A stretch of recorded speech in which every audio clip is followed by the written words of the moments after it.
we've covered different angles. We've covered people who, like I said, are really close maybe to what you're doing today, people who are coming from a neighboring field, doing it with data, doing it with interaction, doing it a variety of different ways.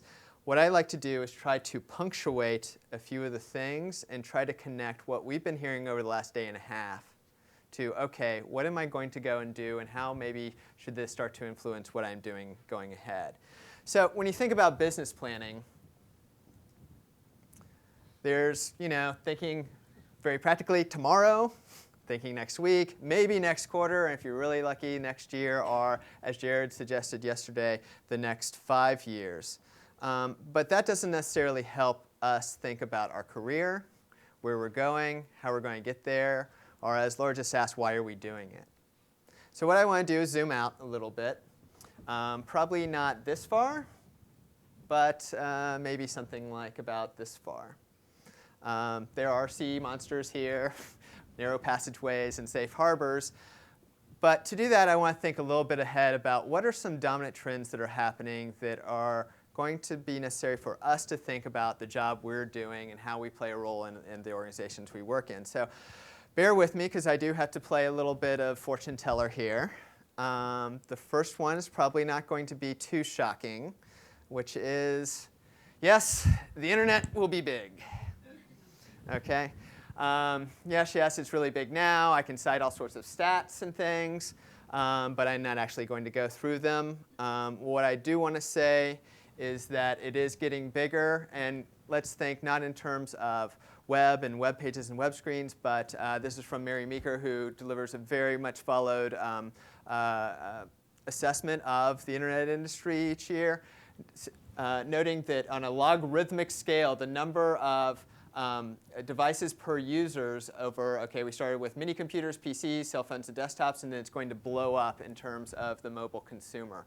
That the number of screens, the number of pipes going to those screens is just going to get enormous. That's also big, but what I really mean is it's really big for business. Okay? It's big for the organizations we work with. And I try to think of it as the internet is really the unchannel. It's a lot different than the other channels that are out there. It can mix with other channels, which is really powerful. We saw that in the demonstration of Target that Samantha brought us, that you can be in the store and touching the internet and working that way with it. It's two-way.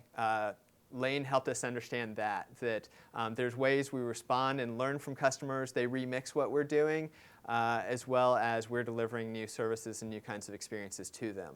It's endlessly scalable, okay? More so than any other channel. Facebook has 30,000 servers.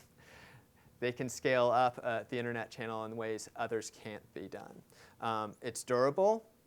Yes, things do fall apart if left alone a little bit on the internet, but more so than any other channel, what you put together is much more durable. And the really interesting thing, and probably the thing we have to deal with, is that everything is recorded. That's kind of creepy from a human standpoint, also very powerful from understanding behavior standpoint. And I think there's a double-edged sword there with everything that's recorded. And just wait until things start talking. So it's enough that we all have social networks and we're talking to each other, but what happens when your devices, your toasters, whatever, might happen to be messaging you, tweeting you, whatever that happens there. So it's going to be really, really interesting. Second point, and I think you probably have heard this in some of the messages today, I believe customer experience is going to trump user experience. So what do I mean by this? You get in the elevator at work, your C-level executive jumps on with you, and you say, hey, what are you doing? He asks what you're doing, she asks what you're doing. You say, I'm improving the user experience. That's what I'm doing in my job every day. Many executives may hear that and say, that's great. That's the web. You're working with my web team. Go talk to my web team. Go talk to the IT group, because that's who you should be interfacing with. Ooh, that's a terrible word, interfacing. That's who you should be interacting with. That necessarily isn't my problem today. But I think if you said, I'm improving the customer experience, and this is purely semantics, and I know it, and we all know it. But when you say, I'm improving the customer experience, I think that really changes their attitude, because this suddenly becomes their problem. This is something that they're trying to work on, they're trying to figure out, and they know is sort of a holistic problem across the business. So this is a subtle change in terms. Don't have to relabel your group, whatever, but it's be careful about how you talk to the senior people who can help you get things done. I think this is a very important key term switch. Peter reminded us of that with this diagram earlier in the day, just that businesses know their customer experience isn't where it should be, or if they don't know that, they're going to know it soon. It's going to be increasingly important. It's going to be something everyone's worried about. So what's in this circle, and why is it so hard, and why are only 8% of the companies actually delivering the great customer experiences that they think they might be? Okay, why do only 8% of their customers actually agree?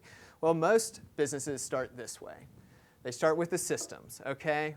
What do we got in place? On top of that, what processes do we need to update those systems, to manage those systems, so that outside of there we can go through channels to individual touch points, and those touch points yield some kind of interaction that hopefully we've designed well, hopefully is usable, and then we end up with the actual experiences people have.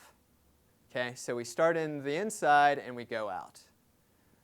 But from the customer perspective, what happens? Well, they see the experiences. They probably see the interactions at some level, acknowledge those exist, but for them, everything else is just magic. Okay? So why don't we, as experience designers, as people who are thinking about the customer experience, the user experience, our job is to balance this tendency that organizations have, and let's look from the experience and go from the outside in. So I believe businesses are still going to tend to go to the inside out, and that's really our role, and I think that's our way of elevating our conversations with the rest of the business, is to advocate this other point of view that brings real valuable services to people. So organizations tend to be channel bound. We've heard this a lot. The silos we've been referencing over the past couple of days. And of course, customers aren't. They don't think that way. They don't even know the term channel. They're just trying to get things done, figure things out, whether they're acting in the robot mentality, the functional mentality, the rational mentality that Peter was referencing. However, they don't care about the channels. And so I think this is why customer experience conceptually is going to be much more powerful than purely user experience that might be very channel bound as well because of how we use it or how people have grown to know it. So how do we get over this? I actually have a real passion of thinking that user experience is tied to the, let's say, 1998 IA best practices tool set. And that to work on customer experience requires a different way of thinking and a different set of capabilities than those set of tools really helped. Okay? Nothing's wrong with those tools. They are completely valid for a lot of the problems we face, but wireframes shouldn't be the default starting point, or sitemaps, or whatever it is we happen to use. We have to think a little bit differently when we're thinking about customer experience. So thinking of that inside or outside-in model I shared with you, there's the interactions we have, and then there's the customer facing inward and how they think of things, the organization thinking outward and how they approach problems, and really, how can we develop the right set of tools to adopt this sort of bringing together of both of these approaches of thinking outside in from the customer perspective, knowing the organization is going to think from the inside out. And so I think the important things to think about is, what is the value that we can deliver from the customer standpoint, from the organization standpoint? How do we flow the experience from both perspectives? What kind of change do we have to support so that we can go from where we are now to where we need to be? Those kind of baby steps that Jared talked about early yesterday. And so I think in here are some really interesting ideas, and I'm not sure what they all are, but I think there's some interesting things about how we can go about solving customer experience problems by looking at these intersections. One point is propositions. Why am I going to engage with this experience at all from a customer standpoint? Have we clearly articulated and made it clear what's better about this than what you're doing today? What are the peaks in terms of the interaction? What are the moments that are going to stand out in the experience you're engaging in? And then what we think of adaptive path as return on behavior. So this is where the real value comes from interacting in experiences, is for a given behavior, what's going to be the benefit, either soft wins or really hard bankable cash from a business point of view, but translating from behaviors and interactions we have with customers to that kind of value. So let me step through these really, really quick, because I think it makes sense to go a little bit deeper now. So propositions, clarifying just what a customer should want to interact, or why a customer should want to interact, and what they should expect when interacting with you. So real quick quiz, who is this? Wheels when you want them. Zipcar, yeah. So really clear, simple promise. It happens to be their tagline, and I don't think it necessarily has to be from that perspective, but they're setting expectations of what's going to happen, why should you engage with Zipcar as someone who can provide you wheels. Who's this? Progressive. Yeah, why did it tip you off to Progressive? Yeah, the comparisons. They clearly articulate, and this ends up in marketing as well, but they articulate what to expect and why you should actually engage with the experience of getting a quote through Progressive. And lastly, on the far end of something that's very productized, everyone knows is the iPod. Sorry, damn, I thought I had no Apple references. Sorry.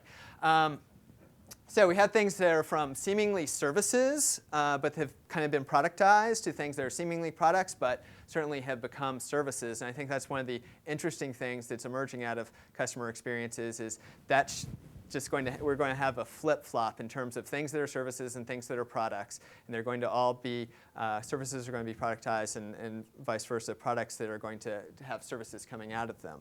So in terms of propositions, you could think of them as value props or whatever helps you work through this concept. But I really like Seth Godin in terms of talking about what examples are things that you shouldn't wait to do. And he said, okay, it's catching a transcontinental flight. Don't wait. Go ahead and go to the gate. Second, asking your secret crush to the prom. And saving for retirement. There you go. Shout out to Vanguard. There you go, Richard. And finally, setting customer expectations, because if they get into that experience and don't even know what to expect or why they're there, they're not going to stick there very long. Okay? So getting those propositions right is really important from the customer perspective, but think about how powerful it would be to start there and then design backwards. Why are you coming? What's there? What are we promising you? And let's design backwards from that point back to processes and technologies and systems. Second, peaks. What are the memorable moments that match the business strengths and customer needs, that they're really synchronizing at those moments where our business can be really powerful and it's really a core customer need that you have? So what I'm going to show you is two lines here, and imagine that these two lines are two different experiences that people are having. When the line goes higher, the experience gets better. When the line goes lower, the experience is not as good. And from left to the right is the time happening. So this might be something like going to the dentist. It might be something like ordering something on rei.com and going to the store to pick it up. And how we might think people usually think about these experiences and value these experiences is by looking at the area underneath and saying, hey, overall, what surface area is covered? Maybe the one up top has a little bit more surface area, so you might think of it as a more valuable or memorable experience than the bottom. But that, in fact, is not how people really think. That's not how people really work. That's not how our minds work. And this gentleman, Daniel Kahneman, who is actually a Nobel-winning scientist for some other stuff on risk, actually an economist, he developed what he called the peak end rule. And it essentially goes like this. When studying people and how they remember experiences, people remember either the best or worst moment in the experience. So in these, we'll both say these are relatively good experiences. We'll give them the benefit of the doubt. Nothing's dipping necessarily below the bottom line. But if that was the greatest amplitude, like greatest point, people would remember the worst point. So they lost my baggage on the flight here. That's what someone will remember about that flight, not all the other sorts of things. So they remember the peak, whether it's the best or worst moment in the experience. Second thing they remember is how it ended, which is really interesting, that you can take those two and kind of think of that maybe is the average of the experience. But these are the two things that people remember about a discrete experience. It may not be your totality of your relationship with REI.com over a couple of years. We're talking about fairly discrete kind of experiences that are bunched fairly together in time. But it's interesting to say, what does this tell you to do? Okay? First of all, it tells you not to be average across your entire experience. That might be wasted money. You certainly don't want anything to suck dramatically so that it's down below this line and that people will remember you for what's terrible. But it does say go with your strengths. What are you really, really great at? Okay, what is your business really, really great at? And where are they going to stand out? Because you want to really max out that really big point that you can do really, really well and make sure people recognize it, they expect it, and that you're going to deliver on it. Second thing is end really well. Okay, and how many of us really think through that? How do you end strong with customers? And then my third point is about return on behavior. Okay, the business value generated when a customer actually engages with the desired behavior. This is something that adaptivepath has been talking about for a long time. Is how do you just go from what is the business opportunity, what do we think we can do, if we're going to go after that opportunity. How do we want a person to engage? Do we want them to sign up? Do we want them to enter their email address? Do we want them to add a comment? What is it that's going to create value? And what do we count then? What's the metric that we actually look at? Let's not just look at page views. Let's look at the behavior that actually counts, that creates value. And then we can connect that to a value metric. And if we multiply those two things together, we get a financial outcome. This is the upside. This is the total revenue coming in for that kind of behavior. So if you're a book site and you want to increase the number of purchases per visit, you might say, OK, let's try to engage customers so that they behave and purchase more than just one title of a book. Let's get them to buy two. And so your behavior metric might be how many subsequent purchases per week or per month or whatever your time period is. Let's count that behavior and see how many times that we can make that change. Then you count the dollars per subsequent purchase, and you get easy math for justifying why this is going to be a valuable behavior to go after, or why it may not be so powerful. You may decide that you can't really impact it this way, but you can look at existing metrics. You can look at what others are doing for benchmarking and understand whether this is really going to have some real top-line value for your organization. So mapping these things together can be very, very powerful, and it can also be very powerful to your UX team so they understand what are the right behaviors to focus on and how it's going to generate some real value. And we've had some real successes in helping people do this work, but also talk to their accounting team or the finance team or business strategy team to understand how their numbers connect to the numbers the business really cares about. So those are just three slices of what I've been looking at. And I think there are some other really interesting intersections. I'm not going to go through them right now. But if you look at bit.ly, let's see, bit.ly/CXGrid, there are the rest up there and a little bit of explanation to go along with them. So that's my second point, is I think customer experience will trump UX, and I think that there are emerging tools and capabilities to help us solve those kind of problems that build on the tool set we already have. Third, I think quants are going to be our drug. Okay? They're going to really empower a lot of things, but there's also the risk of getting too focused on them. And so how do we actually think about them in the right way? Certainly we have page views that we have all paid probably too much attention to, conversion modeling and things like that. You've probably seen these kind of dashboard kind of tools that help us look at what's really going on and decide which numbers we can impact or which ones are important. What's interesting about that is we have, especially through the internet channel, a huge amount of measurability that hasn't been there before in other kinds of channels. Face-to-face certainly doesn't have that. But there's this much mentioned and never cited statistic that Samantha actually, I was following her tweets, and she brought back to mind for me, probably from that conference you went to and took the experience photos from. And it's this. And as I said, much cited but never, or much mentioned but never cited. But it's that for every $80 spent on acquiring web traffic, only $1 spent converting that traffic. Okay? That may just be an urban legend, but it sounds so credible you kind of want to believe in it, you know? Okay. But we certainly have the measurability to understand what happens with converting that traffic. And I think that's why the data, that's why the conversion modeling, the analytics is so powerful and I think could be incredibly useful, is to flip the focus that's here, is saying, actually, we may not want to spend all $80 per one because we can make conversion more powerful. If you've looked at conversion modeling and how to do the basic math, you might look at a model like this. Okay, what is the awareness that we can generate of our product, of our service? How many people are actually then going to and entering that service? Then what is the kind of consideration? Are they thinking about it? Are they showing the behaviors that say they might buy, engage, enter an email address, whatever it is that we want them to engage in? And then finally, what are they taking the actions we want them to take? And of course, your conversion model will probably look something like this. We have a whole lot of people starting this, a few more who actually entered the experience because we brought it to their attention, a few more who actually get to that consideration point, they go deeper in the experience, and then they're ready to act. And so as you go through the model, people start to exit, don't necessarily engage all the way. So if you think about what traditional marketing does, they help with this first part of the step. Okay? Let's build awareness of what's going on. Let's try to attract people. And this is where that $80 is being spent. Okay? It actually can be very powerful because it really opens up the front end of the conversion. And then this is where, say, the digital experience, the customer experience, where we often work starts to pick up. But we should still think of the customer experience as being the totality here.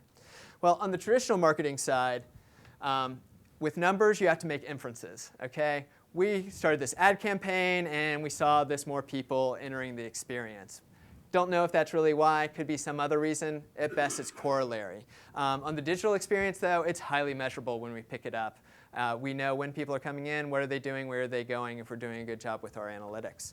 With traditional marketing, the value of the money you invest fades over time. Okay? After you've done that big ad campaign, that just goes away until you pile up a bunch more cash and then spend it again. On digital experiences, that's kind of a permanent investment. Okay? You've put together something that works, you've learned about something, and it's still there, it's durable, until you want to make it even better.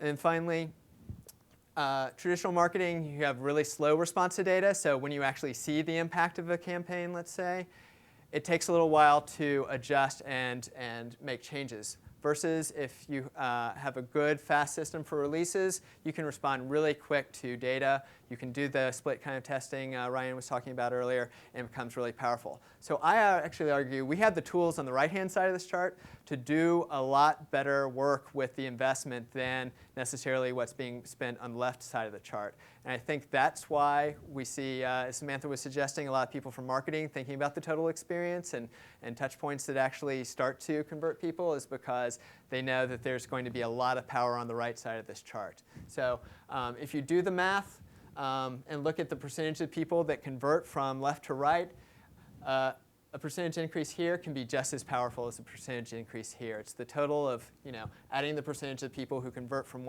each step. That's the total conversion number. You can affect it on either side of this model to be just as powerful. The trouble, of course, is when you get really absorbed in this. You have roll-up of analytics to create numbers that you don't really remember what's going to make this move. Is it if what does this number really represent? And you kind of lose that objectivity of what do I really need to change these, to affect these dashboard kind of numbers.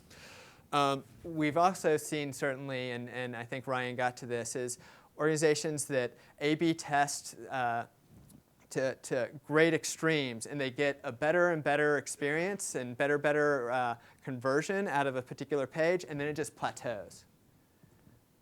Because they can't adjust anything. They can't make the buy button any bigger, redder, or bolder.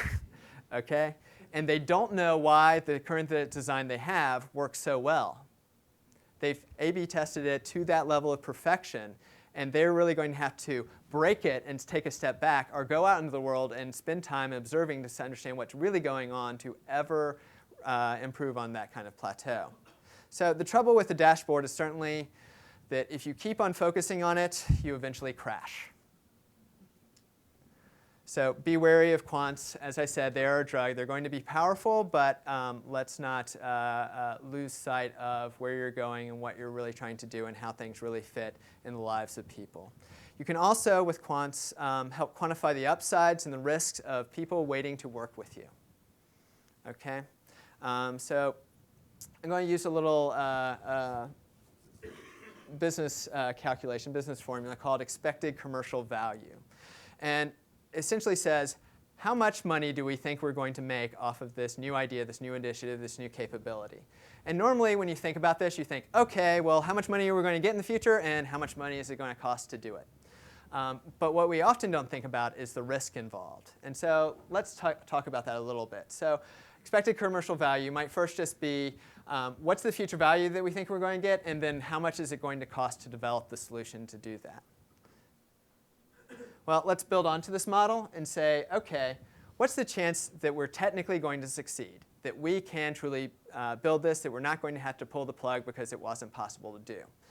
So there's a risk of technical failure. If you actually sort of say, OK, there's an 80% chance of this technically succeeding and us pulling it off, that's going to impact how you model out the future value. You have to think about those risks. The really great thing now is we're pretty good with the technology side of things. We pretty well know in a lot of cases, unless we're building something really radical like a Segway scooter, whether it's going to technically work or not. Then we have to keep on stepping forward and think about, OK, what's the chance of real world? What's the chance of commercial success that we think? And this is a lot more chancy.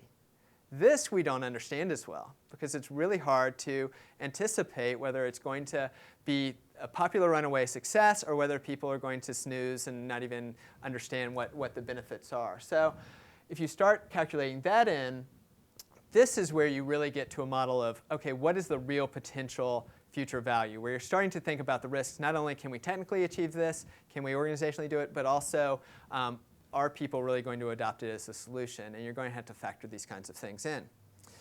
The real power comes in thinking about, OK, this is really where more often businesses have the challenge.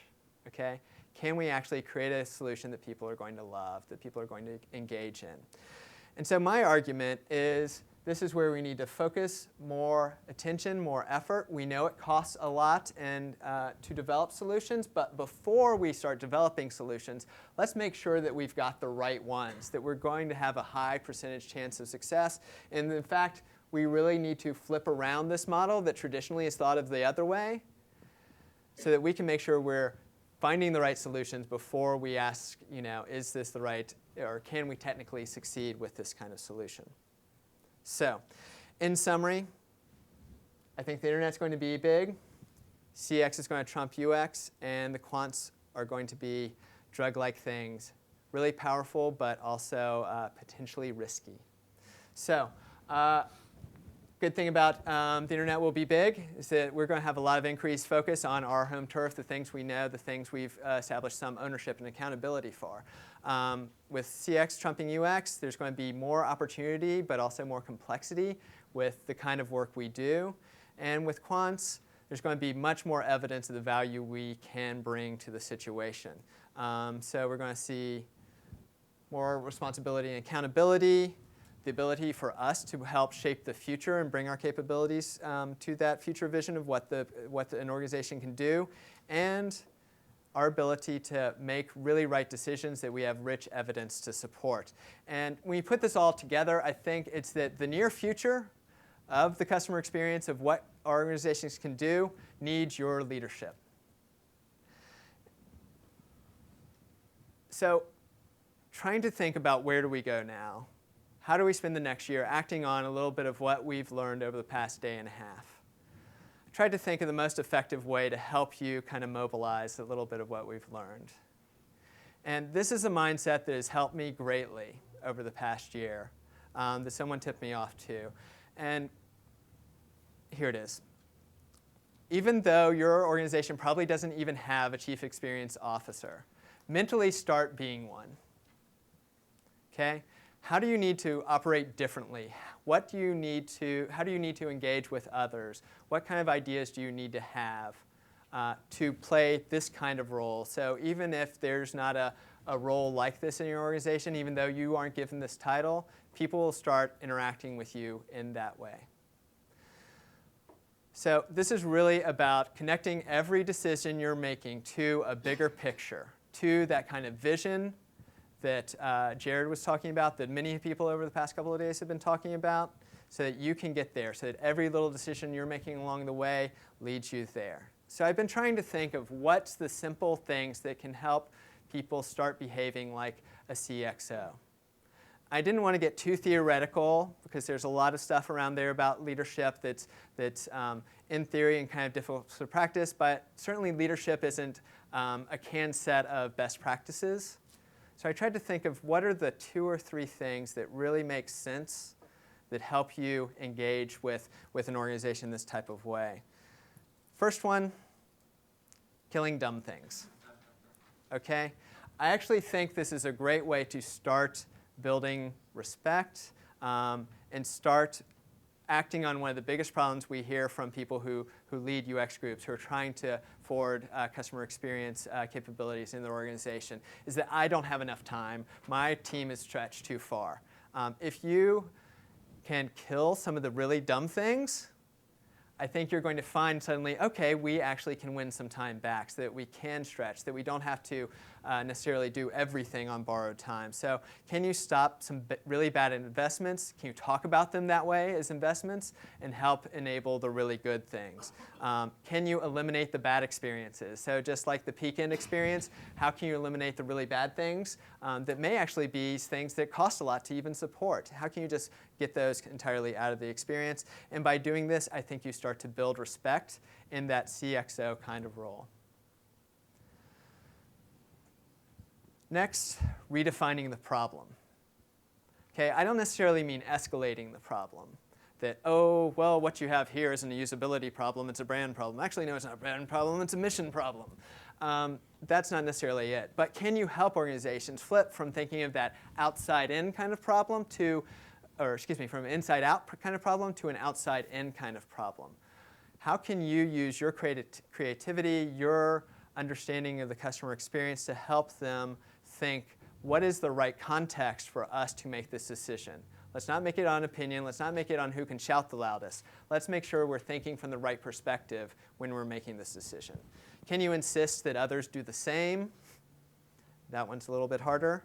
And can you help people by always speaking that truth and carry the evidence, carry the data that helps people make those kind of smart decisions?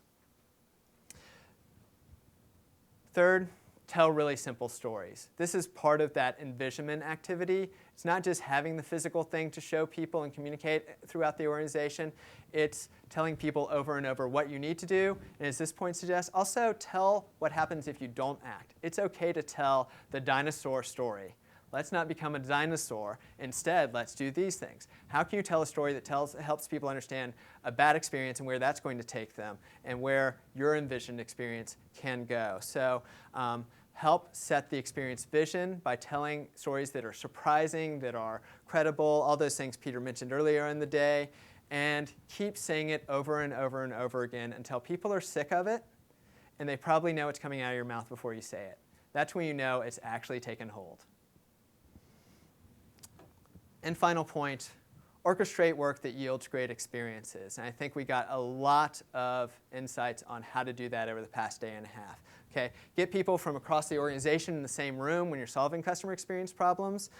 Go back and back and back to customers on a regular interval so you don't lose that empathy. And help designers be facilitators, as Peter suggested. We don't have all the solutions, but we sure have a lot of insight on how to get to the right ones and help pull those out of people and how to act on them. So, my one thing I'm going to ask you to do, coming out of MX, going back to work tomorrow or later in this week, is wear this hat.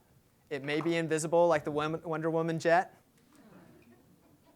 but I think if you start behaving this way, I think you'll start seeing people start to trust you and engage with you in that way.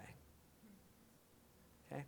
So, I don't care whether it's a bowler hat. This one happens to be the kind of hat I wear. But whatever kind of hat you wear, put these 3 letters on top of it and see how it works for you. Can you do that? Yes? All right. Thank you, everyone. It's been a great experience the past day and a half.